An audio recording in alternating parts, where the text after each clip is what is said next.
大家好，我是阿胖。今天用1碗红豆、1碗面粉做一道美食，比包子、花卷都要简单，还好吃。半碗红豆提前浸泡1夜之后，放到煮锅里面，加入适量的白砂糖，再加入2碗清水，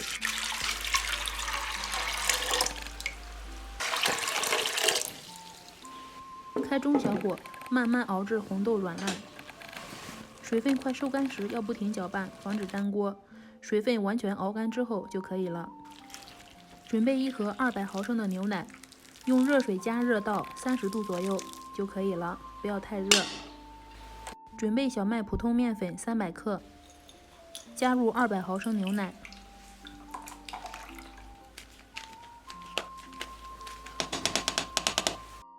酵母2.5克，搅拌均匀。分次少量慢慢加入到面粉里，先搅拌成絮状，之后再揉成光滑面团。盖上盖子，发酵至2倍大。手指向面团戳下去，洞口不回缩，说明发酵好了。取出面团，揉面排气，大概3-4分钟。接下来第1步，把面团分成小剂子。第2步，把每个小剂子都搓成圆溜溜的面团，再次摁扁。第3步，用擀面杖把每个小剂子都擀成圆圆的包子皮儿，放入煮好的蜜红豆，上面再铺一层马苏里拉芝士碎，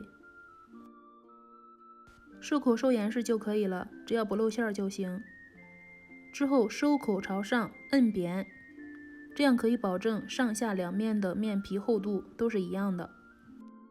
做好之后，盖上保鲜膜，2次发酵至拿起来手感发轻。电饼铛开中火，刷一层油，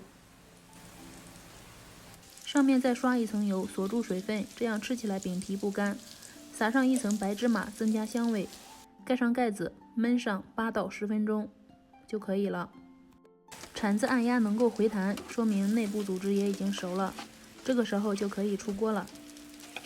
拉丝红豆馅饼这样做，比包子、馒头、花卷都简单，而且松软又好吃。